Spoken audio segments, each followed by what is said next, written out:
इस अध्याय के पिछले भाग में हम बात कर रहे थे कि किस तरह से भारत की आज़ादी में न केवल सीमित नेताओं का योगदान है, बल्कि एक बड़ा योगदान सामान्य लोगों का भी है।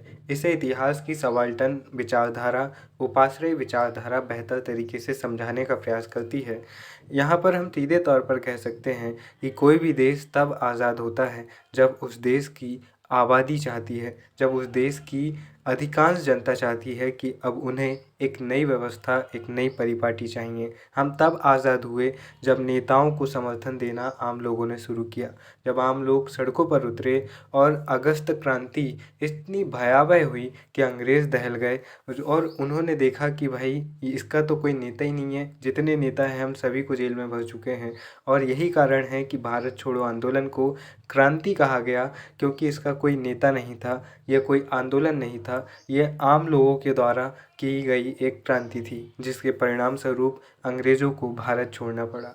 भारत को आज़ाद कराने में उग्रवादी, उदारवादी सभी नेताओं का योगदान था। इन नेताओं के प्रभाव से आम लोगों ने भी आंदोलनों में, क्रांतियों में भाग लिया और भारत आज़ाद हुआ। दोस्तों, यहाँ पर एक चीज़ जो आपको समझनी चाहिए कि अक्सर हम जो चीज़ें पढ़ते हैं, हम जो चीज़ें अपनी किताबों में पढ़ते हैं कि भाई दहेज नहीं लेना चाहिए, बाल विवाह नहीं करना चाहिए या फिर ऐसा वैसा बहुत सारी चीज़ें, और आगे चलकर हम उन्हीं व्यवस्थाओं का शिकार होते हैं।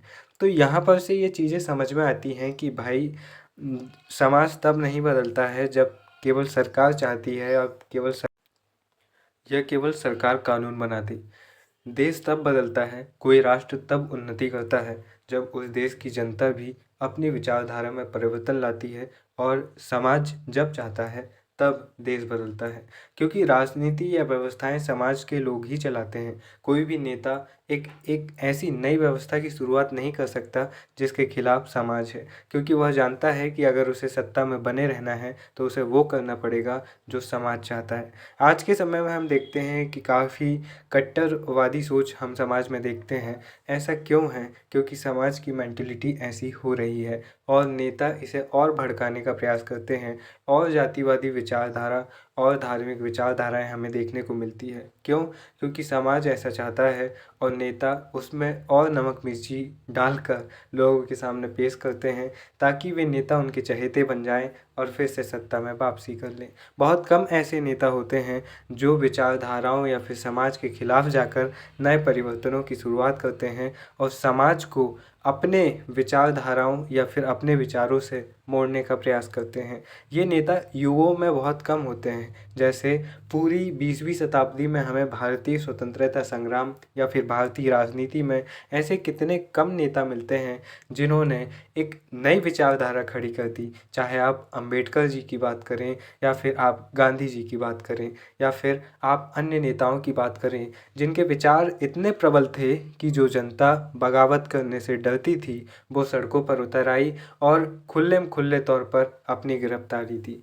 तो वही मैं कहना चाहता हूँ कि भाई हम तब तक समाज को नहीं बदल सकते हैं जब तक हम स्वयं को नहीं बदलते। बहुत सारे देश जो हमसे बहुत आगे जाकर उन्हें आज़ादी मिली, बहुत आगे उनका विकास शुरू हुआ, वो आज हमसे कहीं आगे हैं। 1978 के आसपास चीन में नई राजनीतिक पारी की शुरुआत हुई और आज चीन को देखो। चीन क्रय शक्ति के मामले में दुनिया की सबसे बड़ी अर्थव्यवस्था है और ज़्यादा समय नहीं बचा है दुनिया के पास कि वह चीन को एक बड़े नेता के रूप में देखे। जबकि भारत चौथे नंबर की अर्थव्यवस्था है, लेकिन प्रति व्यक्ति आय की बात करें तो हम श्रीलंका जैसे छोटे देश से भी बहुत पीछे हैं। ये सारी बातें मैं आपको इस वीडियो के दौरान क्यों बता रहा हूँ? इसमें हमें ऐसी कोई चर्चा तो करनी नहीं चाहिए थी, लेकिन फिर भी हम जब पढ़ते हैं तो हमारा काम सिर्फ ये नहीं होना चाहिए कि हम किताबों को रटें और हम एग्ज़ाम को देकर नौकरी पर बैठ जाएं। हमारा काम ये भी होना चाहिए कि हम किताबों को पढ़ने के साथ साथ उन परिस्थितियों को भी पढ़ें जिन परिस्थितियों से हमारे पूर्वज निकले हैं। जब हम उन्हें महसूस करेंगे तो हमें वो चीज़ें करने का मन करेगा जो हमें हमारे देश के लिए करना चाहिए। तो फिर देखते हैं यहाँ पर सूती कपड़ा मिलों का उदय किस तरह से हुआ। भारत में पहली सूती कपड़ा मिल 1854 में बम्बई में स्थापित हुई। यह कताई मिल थी और 19वीं सदी की शुरुआत से ही भारत से इंग्लैंड और चीन को होने वाले कच्चे कपास के निर्यात के लिए बम्बई एक महत्वपूर्ण बंदरगाह बन चुका था। बम्बई पश्चिमी भारत की काली मिट्टी वाली उस विशाल पट्टी से काफ़ी निकट था जहाँ कपास की खेती की जाती थी। जब वहाँ सूती कपड़ा मिलों की स्थापना हुई तो उन्हें कच्चा माल आसानी से मिलने लगा। सन 1900 तक आते आते बम्बई में 84 कपड़ा मिलें शुरू हो चुकी थी। उनमें से बहुत सारी मिलें पारसी और गुजराती व्यापारियों ने खोली थी जो चीन के साथ व्यापार के जरिए काफ़ी पैसा कमा चुके थे। यहाँ पर हम प्रगलन शब्द को भी देखेंगे। जो टीपू सुल्तान था उसकी तलवार इस तकनीक से बनी थी और यह तकनीक दक्षिण भारत से बहुत ज़्यादा प्रसिद्ध हुई और यूरोप में भी इसे सराहा गया। और ये क्या थी, तो चट्टान या मिट्टी या चट्टान को बहुत ऊंचे तापमान पर गर्म करके उसे धातु के रूप में तैयार किया जाता है। और जो उस धातु से बनी चीज़ें होती है वो न केवल बहुत आकर्षक होती है बल्कि बहुत ज़्यादा मजबूत भी होती है। इस दौरान दूसरे शहरों में भी कई ऐसे कारखाने खोले गए। अहमदाबाद में पहला कारखाना 1861 में खुला। अगले ही साल संयुक्त प्रांत स्थित कानपुर में भी एक कारखाना खुल गया। सूती कपड़ा मिलों की बढ़ती संख्या के कारण मजदूरों की मांग भी बढ़ने लगी। हजारों गरीब काश्तकार, दस्तकार और खेतिहर कामगारों कारखानों में काम करने के लिए शहरों की तरफ जाने लगे। प्रारंभिक कुछ दशकों के दौरान भारतीय कपड़ा कारखानों को बहुत सारी समस्याओं से जूझना पड़ा। सबसे पहली समस्या तो यह थी कि इस उद्योग को ब्रिटेन से आए सस्ते कपड़ों का मुकाबला करना पड़ता था। ज़्यादातर देशों में सरकारें आयातित वस्तुओं पर सीमा शुल्क लगाकर अपने देश में औद्योगिकीकरण को बढ़ावा देती थी। भारत में कपड़ा व्यापार क्यों ठप हो गया, उसकी दो सबसे बड़ी वजह यह थी कि भारतीय शिल्पकार या दस्तकार जो थे वह हाथों से कारीगरी करते थे और बहुत ही बारीक काम करते थे और इतनी मेहनत वो करते थे कि उसकी कीमत बढ़ जाती थी और समय भी ज़्यादा लगता था।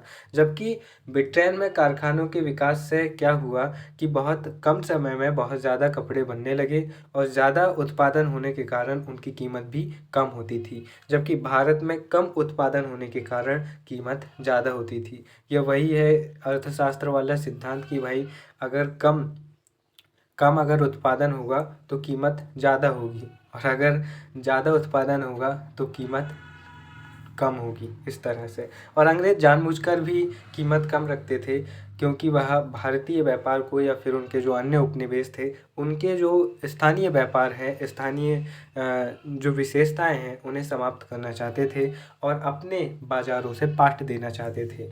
इसी तरह से दूसरी प्रमुख विशेषता यह थी कि अंग्रेज़ों ने व्यापारिक मार्गों पर पूरी तरह से कब्जा कर लिया था। जो समुद्री व्यापारिक मार्ग थे और अन्य मार्ग जो भी थे, तो ये अंग्रेज क्या करते थे कि अगर भारत के किसी व्यापारी को अपने कपड़े या अपना कोई सामान बाहर ले जाकर बेचना है तो उस पर ये भारी टैक्स वसूलते थे, भारी चुंगी वसूलते थे।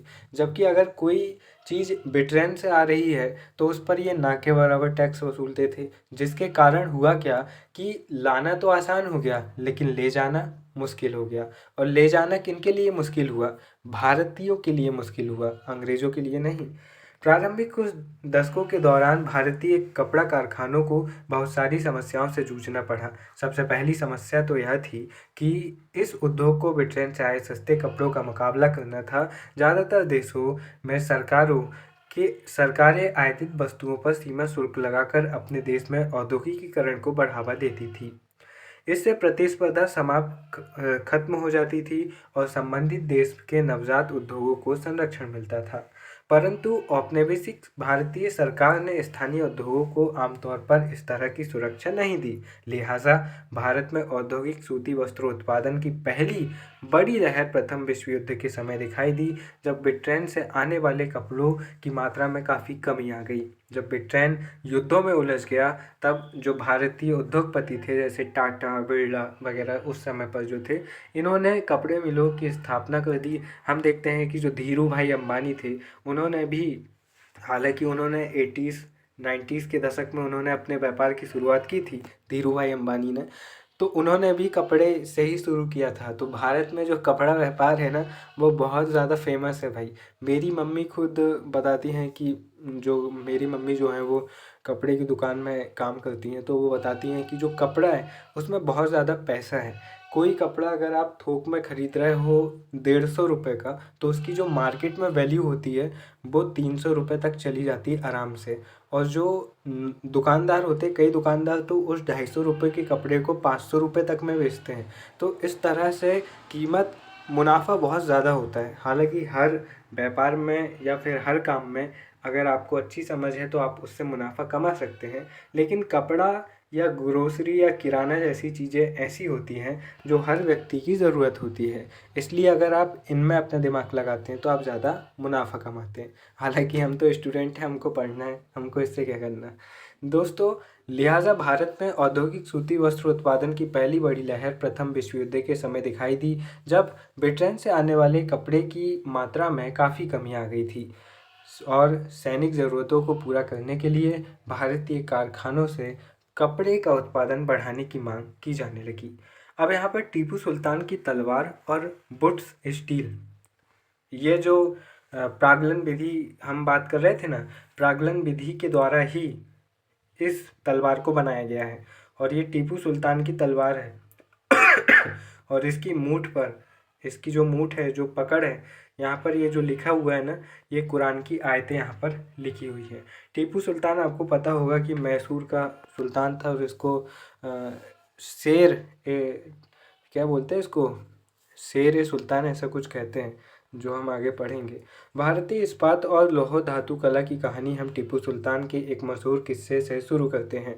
ये वही टीपू सुल्तान हैं जिन्होंने 1799 तक मैसूर पर शासन किया।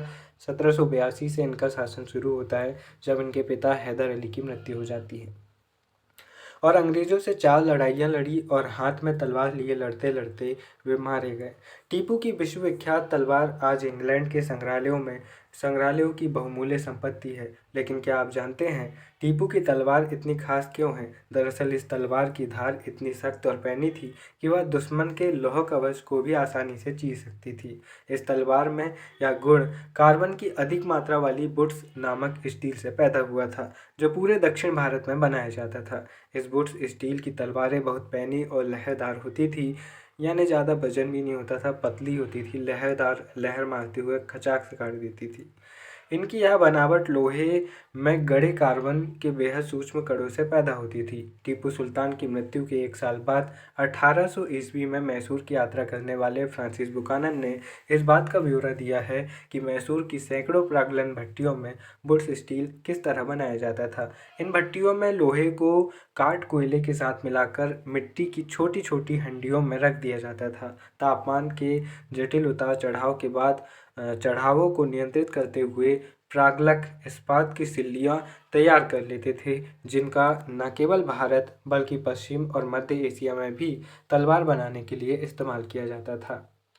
बुट्स असल में कन्नड़ शब्द उल्कू, तेलुगु शब्द हक्कू और तमिल व मलयालम शब्द उरुक्कू यानी स्टील का ही बिगड़ा हुआ अंग्रेजी रूप है। भारतीय बुट्स स्टील ने यूरोपीय वैज्ञानिकों को काफ़ी आकर्षित किया।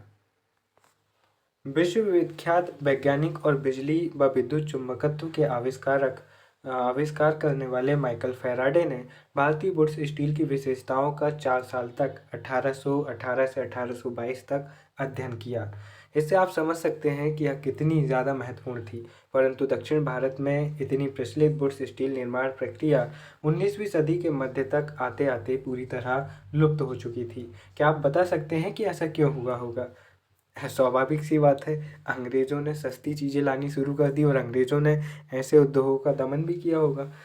भारत पर अंग्रेज़ों की जीत के साथ ही यहाँ का तलवार और हथियार उद्योग समाप्त हो गया और भारतीय कारीगरों द्वारा बनाए गए लोहे और इस्पात के स्थान पर इंग्लैंड से आए लोहे और इस्पात ने ले लिया, क्योंकि वे ज़्यादा आकर्षक और ज़्यादा सस्ते होते थे। फिर वही बात कि ज़्यादा उत्पादन तो कम कीमत। अब धौंकनी की बात करें तो हवा फेंकने वाला यंत्र, ये जो आप यहाँ पर देख रहे होंगे, ये क्या है? ये एक प्रागलक भट्टी है। आप देख सकते हैं लोहा किस तरह से बना रहा है, आप यहाँ पर देख सकते हैं। तो यहाँ पर ये हवा फेंकने वाला यंत्र है, यहाँ पर ये पंखा जैसा है, यह हवा फेंकता है। जब इसको हिलाते हैं तो ये पर्दा जैसा जो पंखा है ना, ये हिलता है और आग और तेज़ बढ़ती है और लोहा अच्छे से पिघलता है। गाँवों की उजड़ी भट्टियाँ, वुड्स स्टील उत्पादन के लिए लोहे के परिशोधन की बेहद परिष्कृत तकनीक जरूरी थी, परंतु भारत में 19वीं सदी के अंत तक लोहे का प्रगलन एक सामान्य गतिविधि थी। खासतौर से बिहार और मध्य भारत के हर एक जिले में ऐसे प्रागलक कारीगर थे जो लोहे बनाने के लिए लौह अयस्क के स्थानीय भंडारों का इस्तेमाल करते थे। इसी लोहे से कारखानों में दैनिक इस्तेमाल के औजार और साधन बनाए जाते थे। ज़्यादातर भट्टियाँ मिट्टी और धूप में सुखाई गई ईंटों से बनी होती थी। प्रागलन का काम पुरुष करते थे, जबकि महिलाएं धौकनी चलाती थी। यहाँ पर आप ये मत सोचना कि यहाँ पर ये भाई ये गले मिल रहे हैं, यहाँ पर ये प्यार आ रहा है, नहीं, वो धौकनी चला रही भैया, और ये लोहे बनाने का काम कर रहे हैं। ज़्यादातर भट्टियाँ मिट्टी और धूप में सुखाई गई ईंटों से बनी होती थी। प्रागलन का काम पुरुष करते थे, जबकि महिलाएं माफ़ी चाहूँगा, महिलाएं धौकनी चलाती थी। वे कोयले को लगातार दहकाने के लिए हवा हवा फेंकती थी। ठीक है, तो ये फट्टा जो है ये हवा ही फेंकता है। अब यहाँ पर मध्य भारत का एक ऐसा गांव जो लौह प्रागलक के लिए बहुत ज़्यादा प्रसिद्ध था, और यहाँ पर अगरिया जनजाति का समुदाय रहता था। अगरिया जैसे कई समुदाय लोहा बनाने में माहिर थे। 19वीं सदी के आखिर में बार बार पड़े अकाल की वजह से भारत के सूखे सूखे इलाके पूरी तरह तबाह हो चुके थे। मध्य भारत में बहुत सारे अगरिया कारीगरों ने काम बंद कर दिया, गांव छोड़ दिया और रोजी रोटी की तलाश में दूसरे इलाके में चले गए। उनमें से बहुत सारे लोगों ने दोबारा कभी भट्टियां नहीं चलाई। 19वीं सदी के अंत तक आते आते लोहे के प्रगलन का हुनर खत्म होने लगा था। ज़्यादातर गांवों में भट्टियां ठंडी पड़ चुकी थी और लोहे का उत्पादन गिरता जा रहा था। ऐसा क्यों हुआ?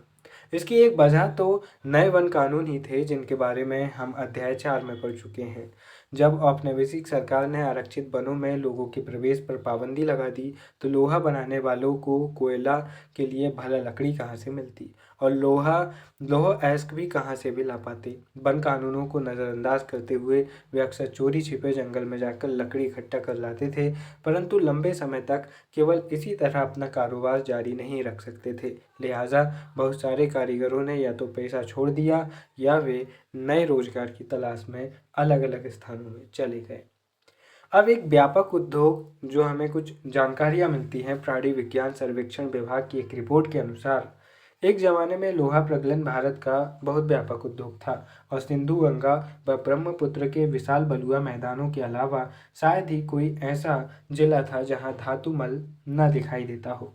यहाँ आदिम लौह प्रागलक को ऐसे भंडारों से अयस्क हासिल करने में कोई परेशानी नहीं होती जिन पर कोई यूरोपीय लौह विशेषज्ञ एक पल के लिए भी विचार करना उचित नहीं समझेगा। दोस्तों, प्राचीन काल में भारत समृद्ध इसीलिए था क्योंकि हर व्यक्ति के पास में अपना खुद का रोजगार था।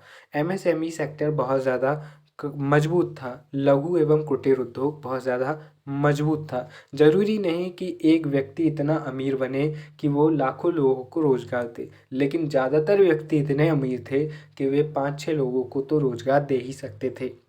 इसके कारण धन का समान विभाजन था। आज हम देखते हैं कि भारत के ज़्यादातर धन का जो विभाजन है वह 1% से भी कम लोगों के पास में भारत का ज़्यादातर धन है, और वे बड़े बड़े उद्योगपति हैं, और उनकी कंपनियों में ना जाने कितने लाखों लोग काम करते हैं कीड़े मकोड़ों की तरह। मैं ऐसा कह रहा हूँ, माफ़ी चाहूँगा इसके लिए, लेकिन हम समृद्ध तब बन सकते हैं जब हम हर व्यक्ति का हुनर पहचानें और उसे उसके हिसाब से काम दें। मैं बहुत सारे कौशल सेंटर जो सरकारी स्कीम चलाती है, जब मैं 12th में था और 10th में था तो मैं ऐसे कौशल सेंटर में गया था कंप्यूटर कोर्स करने के लिए, और एक जगह प्लम्बिंग का कोर्स करने के लिए भी गया था। तो मैंने ये देखा कि भाई वहाँ पर भी अव्वल दर्जे का फ्रॉड होता है।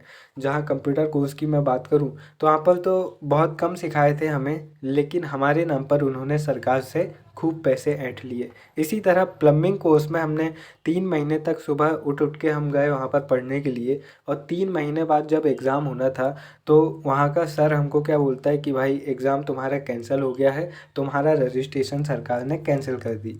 मतलब उनने हमको ही गेम दे दिया, और हमारी स्कॉलरशिप भी वो पूरी खा गया। और ऐसी बहुत सारी चीज़ें, बहुत सारे पैसे सरकार से जो मिले थे योजना के नाम पर, वो सब उसके उसमें चले गए। और जो हमारा इंटरव्यू लेने के लिए आया था उसको भी उसने पैसा खिला दिया और हम सबको इंटरव्यू में बड़े अच्छे मार्क्स मिल गए थे, जबकि हमको आता कुछ नहीं था। तो ऐसा आप सोचो कि आप कौशल सेंटर, स्किल सेंटर डेवलप कर दो बहुत सारे और उनके ज़रिए देश डेवलप हो जाए, तो इस तरह से नहीं हो सकता दोस्त। क्योंकि अगर आप ये कहते हो कि हम स्किल सेंटर डेवलप कर देते हैं और यहाँ पर से आप सर्टिफिकेट ले लो और फिर हम आपको 5 लाख का लोन दे देंगे या 4 लाख का लोन दे देंगे, तो उतने में होता क्या है भाई? 5 लाख तो जनरली दुकान का 6 महीने का किराया होता है अगर आप कोई दुकान लेना चाहो तो। और दूसरी बात, बैंक ऐसे सर्टिफिकेट देख के अगर लोन देने लगता ना, तो ना जाने कितने लोगों को बैंक वैसे ही लोन दे देता। तो ज़रूरत है कि सरकार बड़ी मात्रा में उन युवकों पर इन्वेस्ट करे जिनके अंदर कुछ नया करने की कला है। सरकार उनको गाइड करे और उनको एक बिजनेसमैन की तरह डेवलप करे। ऐसे अगर 10,000 लोग भी हमने डेवलप कर दिए हमारी सरकार ने ना, तो जो 1% धन, 1% लोगों के पास में जो बड़ा धन है देश का, वो धीरे धीरे सिमट कर अन्य लोगों के पास में भी आएगा अगर हम ऐसा करें तो ये चीज़ें होती है कि भाई आप कागज़ में क्या काम कर रहे हो और आधार में क्या काम हो रहा है। ये सारी बातें मैं आपसे इसीलिए कह रहा हूँ क्योंकि हमें चीज़ें सोचनी चाहिए। ज़रूरी नहीं कि प्रधानमंत्री कौन है, किस पार्टी का है। आप ऐसा मत सोचो कि मैं भाई किसी की निंदा कर रहा हूँ या किसी की तारीफ़ कर रहा हूँ। मेरा ऐसा नहीं है। ज़रूरी है कि हम अपने देश के लिए, जिस देश में हम रह रहे हैं, जहाँ हम पैदा हुए हैं, जहाँ पर हमें पूरी आज़ादी के साथ बोलने का अधिकार है, हालांकि ज़्यादा भी आप नहीं बोल सकते, लेकिन फिर भी अन्य देशों की तुलना में हम काफ़ी स्वतंत्र हैं। उस देश के लिए हमने क्या किया है? क्या किया है हमने देश के लिए? क्या हमने सिर्फ अपनी ज़िंदगी ही बनाई है या फिर देश के लिए भी कुछ किया है? तो ये बहुत सारे सवाल हैं जो हमारे मन में आने चाहिए। दोस्तों, कुछ क्षेत्र में सरकार ने जंगलों में आवाजाही की अनुमति दे दी थी, लेकिन प्रागलकों को अपनी प्रत्येक भट्टी के लिए वन विभाग को बहुत भारी कर चुकाने पड़ते थे, जिससे उनकी आय गिर जाती थी।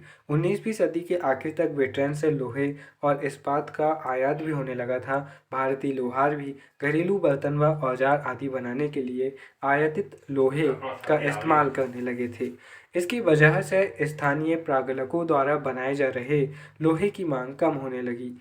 20वीं सदी की शुरुआत तक लोहा और इस्पात बनाने वाले कारीगरों के सामने नई चुनौती आ खड़ी हुई थी। क्योंकि अभी तक तो कपड़ा के उद्योग आए थे, लोहे के नहीं आए थे, लेकिन अब लोहे के भी उद्योग आ गए थे। हम देखते हैं कि जो जमशेदजी टाटा हैं, उन्होंने टाटा स्टील की स्थापना कर दी थी 1904 के आसपास। तो यहाँ पर धातु मल किसको कहते हैं? तो धातु को गलाने के बाद जो कचरा पैदा होता है उसको धातु मल कहते हैं। अब देखिए भारत में किस तरह से लौह इस्पात उद्योग का विकास हुआ, वो देखते हैं। साल 1904 की बात है। अप्रैल के महीने में अमेरिकी भूवैज्ञानिक चार्ल्स बेल्ट और जमशेदजी टाटा के सबसे बड़े बेटे दोराबजी टाटा छत्तीसगढ़ में लौह अयस्क भंडारों की खोजबीन करते हुए घूम रहे थे। वे भारत में एक आधुनिक लौह एवं इस्पात संयंत्र लगाने के लिए अच्छे लौह अयस्क भंडारों की तलाश में कई महीनों और काफ़ी सारा पैसा खर्च कर चुके थे। जमशेदजी टाटा भारत में बड़ा लौह और इस्पात कारखाना लगाने के लिए अपनी संपत्ति का बड़ा हिस्सा खर्च करने को तैयार थे। लेकिन इसके लिए पहली शर्त यह थी कि उम्दा लौह अयस्क भंडार का पता लगा लिया जाए। एक दिन कई घंटे तक जंगल की खाक छानने के बाद बेल्ट और दोराबजी एक छोटे से गांव में जहां पहुंचे, वहां उन्होंने देखा कि कुछ स्त्री पुरुष टोकरियों में भरकर लौह अयस्क ले जा रहे हैं। ये अगरिया समुदाय के लोग थे। जब उनसे पूछा गया कि वे अयस्क कहाँ से लाए, तो उन्होंने दूर स्थित एक पहाड़ी की तरफ उंगली उठा दी। बेल्ट और दोराबजी घने जंगलों से होते हुए काफ़ी देर बाद थक कर उस पहाड़ी पर जा पहुँचे। पहाड़ी का अध्ययन करने के बाद बेल्ट ने बताया कि उन्हें जिस चीज़ की तलाश थी वह मिल चुकी है। रजहारा पहाड़ियाँ दुनिया के सबसे बेहतरीन लौह अयस्क भंडारों में से एक थी, लेकिन यहाँ एक परेशानी थी। यहाँ सूखा इलाका था और कारखाना चलाने के लिए आसपास कहीं भी पानी नहीं था। लिहाजा कारखाना लगाने के लिए सही जगह के बारे में टाटा की तलाश जारी रही। अगर यह समुदाय के लोगों ने ही लौह अयस्क का एक और स्रोत ढूंढने में मदद की, जहां से बाद में भिलाई स्टील संयंत्र को अयस्क की आपूर्ति की गई। कुछ साल बाद सुवर्णरेखा नदी के तट पर बहुत सारा जंगल साफ करके फैक्ट्री और एक औद्योगिक शहर बसाने के लिए जगह बनाई गई। इस शहर को जमशेदपुर के नाम से जाना गया, चूँकि इसे जमशेदजी टाटा द्वारा बसाया गया था और यहाँ पर उन्होंने टाटा स्टील प्लांट डाला था, इसलिए इसे क्या कहा गया, इसे जमशेदपुर कहा गया। इस स्थान पर लौह अयस्क भंडारों के निकट ही पानी भी उपलब्ध था। यह Tata iron and steel company TISCO की स्थापना हुई, जिसमें 1912 में 12 से स्टील का उत्पादन होने लगा और टिस्को भारत की सबसे बड़ी लौह इस्पात कंपनी है। टिस्को की स्थापना बहुत ही सही समय पर हुई थी। 19वीं सदी से भारत आमतौर पर ब्रिटेन में बने स्टील का आयात कर रहा था। भारत में रेलवे के विस्तार की वजह से ब्रिटेन में बनी पटरियों की यहाँ भारी मांग थी। काफ़ी समय तक भारतीय रेलवे से जुड़े अंग्रेज विशेषज्ञ यह मानने को तैयार ही नहीं थे कि भारत में भी श्रेष्ठ इस्पात का निर्माण संभव है। जब तक कि टिस्को की स्थापना हुई, हालात बदल चुके थे। 1914 में पहला विश्व युद्ध शुरू हुआ। ब्रिटेन में बनने वाले इस्पात को यूरोप में युद्ध संबंधी आवश्यकताओं को पूरा करने के लिए झोंक दिया गया।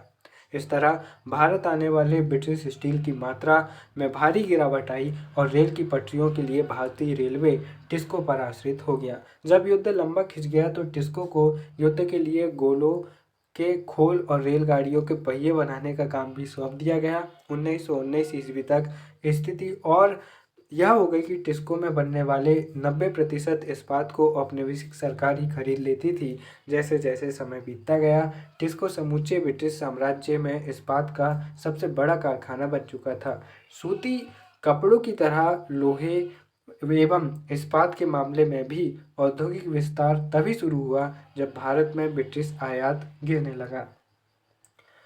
अब यहाँ पर देखिए कि ये एक जो टिस्को है उसकी ये अक्टूबर 1919 की फ़ोटो है। इसको आप यहाँ पर देख सकते हैं कि युद्ध की ज़रूरतों को पूरा करने के लिए टिस्को अपनी क्षमता से ज़्यादा यहाँ पर काम कर रही थी और यहाँ पर आप विद्युत संयंत्र और बॉयलर आदि यहाँ पर बनाए जाते थे। जमशेदपुर की जो फैक्ट्री है वो 1919 में कुछ इस तरह से दिखती थी, जैसे आप देख सकते हैं। अब देखिए, जब भारत में ब्रिटिश आयात गिरने लगा और भारतीय औद्योगिक वस्तुओं की मांग में इजाफा हुआ, ये बदलाव पहले विश्व युद्ध के दौरान और उसके बाद सामने आए। जैसे जैसे राष्ट्रीय आंदोलन विकसित हुए, औद्योगिक वर्ग ताकतवर होता गया और सरकारी संरक्षण की मांग बुलंद होती गई। भारत पर अपना नियंत्रण बनाए रखने के लिए संघर्षरत ब्रिटिश सरकार को औपनिवेशिक शासन के आखिरी दशकों में इनमें बहुत सारी मांगें माननी पड़ी। दोस्तों, मेरी कॉलेज की प्रोफेसर अक्सर मुझसे कहती थी कि भाई अगर आपको इतिहास को अच्छे से समझना है तो आप सिर्फ भारत के इतिहास में या फिर अपने राज्य के इतिहास में मत समटे रहो, आप पूरी दुनिया को जानने का प्रयास करो। आप पता करो कि जब हम आज़ादी के लिए लड़ रहे थे या फिर जब हम गुलामी में थे तब दुनिया कहाँ थी। आप ये जानने का प्रयास करो कि जब अकबर शासन कर रहा था तो दुनिया कहाँ थी, जब हमारी हड़प्पा सभ्यता चल रही थी तो दुनिया कहाँ थी। आप पूरे इतिहास को लिंक करने का प्रयास करो, भारत के इतिहास को दुनिया से जोड़ने का प्रयास करो, तो इससे आपको बहुत ज़्यादा फ़ायदा होगा और आपको आसानी से विश्व इतिहास और राष्ट्रीय इतिहास दोनों आसानी से समझ में आएंगे। जब आप पढ़ोगे कि भाई अकबर आप पढ़ोगे तो आपके दिमाग में सीधे तौर पर आ जाएगा कि इंग्लैंड में एलिजाबेथ इस समय पर शासन कर रही थी। तो दोस्तों, ये मुझे मेरी प्रोफेसर ने कहा था और एनसीईआरटी को जब मैं पढ़ता हूँ तो मुझे उनकी याद आ जाती है, क्योंकि एनसीईआरटी कुछ ऐसा ही इसका फॉर्मेट है। जब ये बताती है कि भाई भारत में क्या चल रहा है तो फिर ये आखिर में बताती है कि उस समय के दौरान समकालीन में विश्व में क्या चल रहा था। तो इस समय पर जापान में भी औद्योगिकीकरण की शुरुआत होने लगी थी। 19वीं सदी के आखिर में जापान के औद्योगिकीकरण का इतिहास भारत के औद्योगिकीकरण से बिल्कुल उल्टा दिखाई देता है। भारत में औपनिवेशिक सरकार ब्रिटिश वस्तुओं का बाजार बढ़ाना चाहती थी, इसलिए उसने भारतीय उद्योगपतियों को किसी तरह की सहायता नहीं दी। दूसरी तरफ जापान की सरकार ने अपने देसी उद्योगों को खुलकर बढ़ावा दिया। 1868 में जापान की सत्ता संभालने वाले मेजी राजवंश का मानना था कि जापान को पश्चिमी प्रभुत्व का सामना करने के लिए औद्योगिकीकरण के रास्ते पर चलना चाहिए। इसे हम मेजी पुनर्स्थापना भी कहते हैं, और इसलिए उसने औद्योगिकीकरण को आगे बढ़ाने के लिए कई महत्वपूर्ण कदम उठाए। इसी क्रम में डाक सेवा और टेलीग्राफ, रेलवे और वाष्प चलित जलपोतों का विकास किया गया। पश्चिम से नवीनतम तकनीक का आयात किया गया और उसे जापान की ज़रूरतों के हिसाब से ढाला गया। जापानी पेशेवर को प्रशिक्षण करने के लिए विदेशी विशेषज्ञों को बुलाया गया। निवेश के लिए सरकारी बैंकों से उद्योगपतियों को उदार शर्तों पर कर्जे दिए गए। सरकार ने पहले विशाल उद्योग शुरू किए, बाद में उन्हें सस्ती कीमतों पर व्यावसायिक घरानों को बेच दिया। भारत में औद्योगिक प्रभुत्व ने औद्योगिकीकरण के रास्ते में बाधाएं पैदा कर दी, जबकि जापान में विदेशी कब्जे के भय की वजह से औद्योगिकीकरण को बढ़ावा मिला। लेकिन इसका एक अतिहा भी था कि जापान का औद्योगिकीकरण विकास शुरू से ही उनकी सैनिक ज़रूरतों से जुड़ा हुआ था, जबकि हम यहाँ पर इस समय पर गुलामी में जी रहे थे। तो ये सारी चीज़ें हमने पढ़ी कि अगरिया क्या है, लोहे से जुड़ी जनजाति, बंडाना क्या है, हमने देखा जामदानी क्या है, और यूरोप किस तरह से कपड़ों की वहाँ पर मांग थी और किस तरह से उन्होंने भारत के कपड़े उद्योग को समाप्त किया।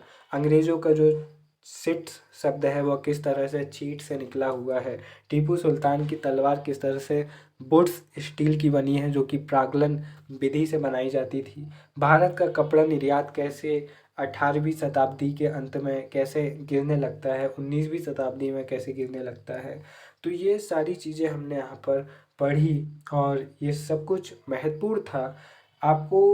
आप जिस भी एग्ज़ाम की तैयारी कर रहे हो, आपको एनसीईआरटी को अच्छे से पढ़ना है, समझना है। ज़्यादा समय भी मत देना, थोड़ा थोड़ा समय निकाल कर एक रूटीन बना लो कि आपको रोज़ एक चैप्टर पढ़ना है। इस तरह से 2-3 महीने में आप अपनी पढ़ाई के साथ साथ एनसीईआरटी को भी अच्छे से पढ़ लोगे। साथ ही साथ नोट्स भी बनाते जाओ, ताकि दूसरी बार आपको चैप्टर ना पढ़ना पड़े और आप सिर्फ नोट्स को अच्छे से पढ़ के काम चला लो। तो फिर मिलेंगे अपने किसी और वीडियो में, तब तक के लिए नमस्कार, जय हिंद।